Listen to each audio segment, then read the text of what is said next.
Welcome back to the movie recap. Today's movie will be a 2011 epic historical drama film titled The Eagle. So sit back, relax and enjoy the video. The movie begins where in 120 AD, the 9th Legion of the Roman army marched into the unconquered territory of northern Britain. They were never seen again. All 5,000 men vanished, together with their treasured standard. Shamed by this significant loss, Emperor Hadrian ordered the construction of a giant wall to permanently cut off the north of Britain. Hadrian's wall marked the end of the known world. 20 years later, the Romans occupied southern Britain. A new ruler comes to the wall, and he is a young talented fatherless man named Marcus Flavius Aquila. He is a 4th cohort of Gauls, 2nd Legion. Marcus meets the senior acting officer Latorius Drusillus Salinator, who has worked in the wall for many years. The two get along quite quickly for their own goal, fully occupying Britain. After Latorius tours Marcus in the base, he introduces him to the army as their new boss. When the introductions are done, Marcus prepares his things, unpacking his armors and the most precious thing he possesses, a small angel accessory that his father gave to him the last time he was with him. The other men chatter about Marcus, and they firmly believe that he will be a bad omen, like his father, who lost the eagle in the 9th Legion, and 5,000 men alongside him. He's nothing but a fatherless soldier who tries to revive his family's reputation after his father stained it. The following day, Marcus commands his men to continuously work on the wall, improving its mud and making it more resilient. When he eats with his officers, Marcus orders to send a patrol to get some grains that haven't arrived yet. The officer refuses at first, but Marcus insists that the mine needs to eat too, so the officer leaves no choice but to submit to his commander. Marcus seems bothered all night long. He wakes up in the middle of the night and watches out the wall. When Latorius stands behind him, he confesses that he hears noises throughout, which keeps him awake and anxious for their safety. Marcus orders again to wake all the soldiers up silently, better to be angry than dead. Latorius awakens all the soldiers one by one, and when they prepare for the battle before the night ends, Marcus is right. An enemy jumps up to the wall and starts to attack them. To their surprise, many enemies are waiting for them on the other side of the wall. The Romans courageously fight their enemies to the death, and even Marcus fights with all his heart. Then, he grabs a torch and throws it into the pit, which burns many enemies trying to get across their wall. The Romans win. The following day, plenty of dead bodies are lying on the ground. Still, Marcus prioritizes his men who lost their lives. Despite all the affirmations that Marcus receives from his army, he seems to hear nothing, not until one of the soldiers shouts his name to warn that a massive amount of Britons are coming at them, holding captive the patrols he sent the day before. Marcus immediately sees this and prepares himself to get into another battle. Even Latorius isn't able to stop him. With all the Roman soldiers gathered around, they stood their ground and put forward their shining, shimmering human-sized shields. The Roman army could go after the Britons and attack them. With all the energy left in their bodies, they kill the Britons even if they are outnumbered. They are able to protect the captive soldiers and free them. When Marcus thinks they are done, the leader approaches while sitting on his carriage, but Marcus gives the last chance with his arrow and shoots the carriage, which blows up. Unfortunately, Marcus gets most of the damages since the carriage wrecks at the top of him. While vividly remembering the memories that his father left him, Marcus tries to resist the pain he's been experiencing. Finally, he wakes up in the middle of nowhere Britain, at Aquila, where his paternal uncle Aquila is there to take care of him. Marcus is full of wounds on his body, especially on his leg, which is incredibly torn. Uncle Aquila explains how he gets there, and he's been transported after the doctors in southern Britain couldn't give him what he needs. Latorius visits Marcus after such a long time and greets his commander with excitement and a report. Marcus receives the Gilded Laurel Award, a military armilla for conspicuous gallantry, and an honorable discharge because of his wounds. However, after hearing what Latorius said, Marcus is slowly tearing apart. The news isn't sinking into his mind. Even after many days, he's still heartbroken, crying every night. Slowly accepting his faith, Uncle Aquila and Stephanos bring Marcus into a gladiator's deadly fight to entertain him. A young slave man fights against the giant, barbaric gladiator during the battle. Uncle Aquila disagrees with this affair, and it's unfair and inhumane.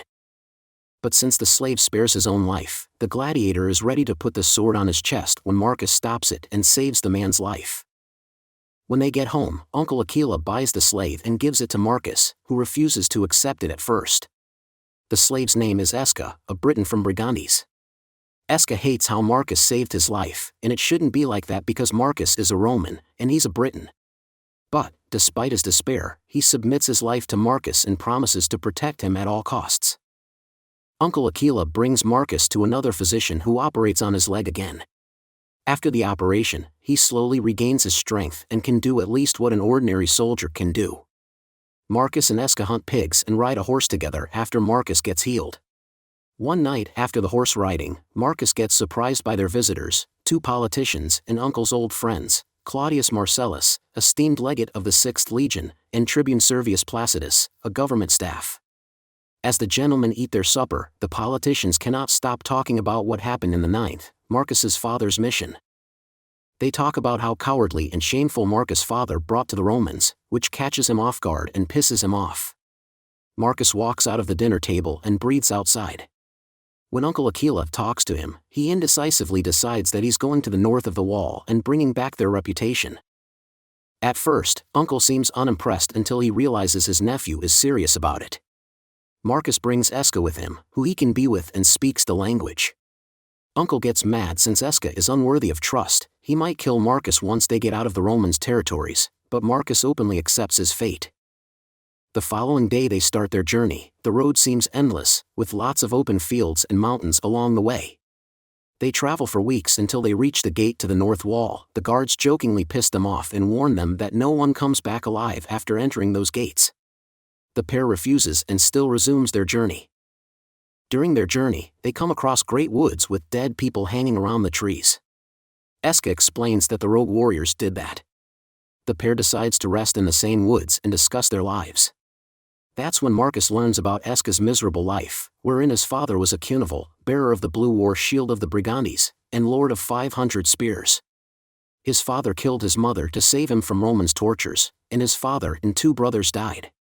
He's a lonely orphan. When they reach out to the highlands in the morning, Esca and Marcus keep asking the local villages and villagers they pass by for directions and where to go.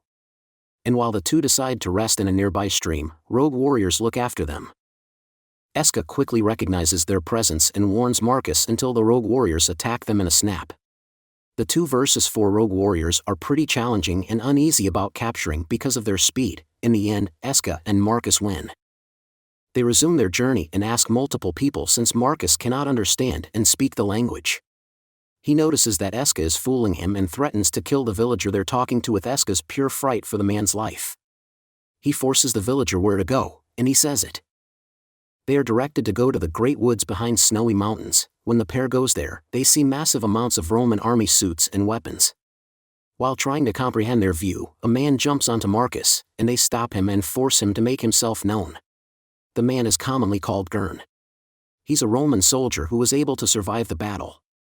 However, his real name is Lucius Caius Metellus, 1st cohort of 9th Legion. When Marcus hears about this, he immediately lets him go, knowing that this man is with his father's army. Gurn talks about how he survived that day and found his life in the northern part of Britain. The Selgovi tribe adopted him and made him their own. There he found his wife and got 2 sons. Gurn also guides Esca and Marcus to where the battleground occurred, and he sadly reminisces the memories of that day. Gurn shows Marcus and Esca where the soldiers are being set as an offering to their gods and distorted every Roman's body. He explains how brutal the war was and the worst enemy, which the Romans fell when they battled against the painted warriors of Seal people.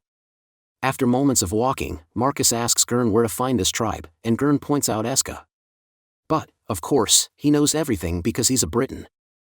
After that, Marcus gets mad at Esca for not telling him that he already knows what to do and where to go, but Esca explains that he won't help him since he's an enemy. So the 2 fight off until they get off their horses, and suddenly, groups of men stand in front of them. There are paints throughout their bodies and faces. It's the painted warriors of the Seal people tribe. Fortunately, the tribe didn't kill them both. Esca speaks to them in their local language, which Marcus cannot understand. The Seal prince asks Esca why he's hanging around with a Roman, but he replies that it's his slave, so it's the other way around. The tribe holds them captive and brings them to their village, showing off to the head villager. They look at Marcus with hate and disgust while they give Esca special treatment. While Esca is invited to the village's party, Marcus suffers from hunger and pain inside the prison-like house full of random people. The following day, while Marcus is busy scaling his fish, many women romanticize him until the seal prince notices it and almost kills him. Fortunately, Eska tries to explain what happened, and Marcus doesn't get killed. That same day, the village celebrates its young men becoming mighty soldiers. While doing the ritual, it's inevitable for them not to drink, and after the party, all the men knock out to sleep. Marcus sees the eagle on the head villager's hand, and when Eska frees him, they immediately go inside the cave and take it. Surprisingly, the head villager gets up early, so they get into a fight first before fleeing the village. Marcus kills the head villager and sees his father's ring in his hand, which makes him furious.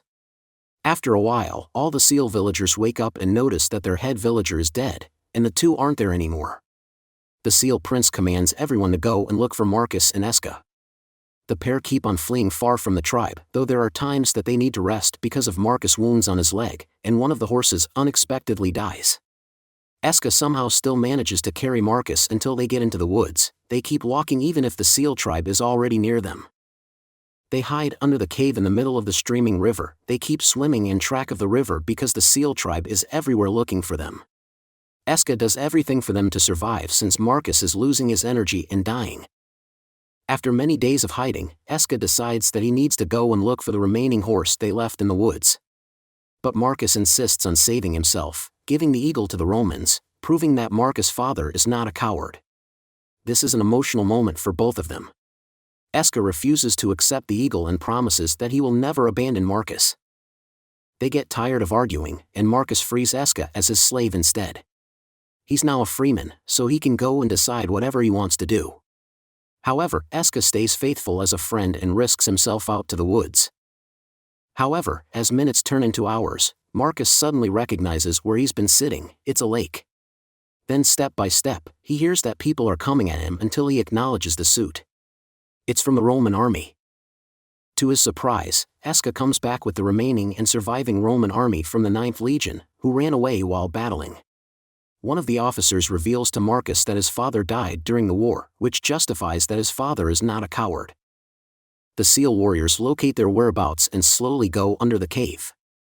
Still, the Romans also notice the seals and ask for Marcus' permission to attack the seal warriors, and that's what they do. Despite the old, rusting swords, suits, and shields, the Romans can still fight and redeem their stained reputation. These Romans who ran away now run forward to kill every seal people. But, in the end, they successfully win over the seal tribe. Before leaving the place, Marcus and the remaining living soldiers give honor and prayer to their dead soldiers. They are saddened to lose these brave warriors but happy to regain what they lost. The movie ends with Marcus and Eska returning to Rome, holding the eagle with their bare hands, and everyone looks at them with surprise. Then, finally, Marcus shows it to the politicians who mocked his father, Claudius, and Servius. They are flabbergasted by what's in front of them. Servius is seemingly shocked at how Marcus got it with the help of his slave, but nope, Marcus corrects him because Eska is no longer a slave, he's now his friend. Which shocks the people more. Then the pair walks out with smiles on their faces. Subscribe to watch more videos like this. Turn on notifications, and leave a like to help the channel out. Thank you for watching.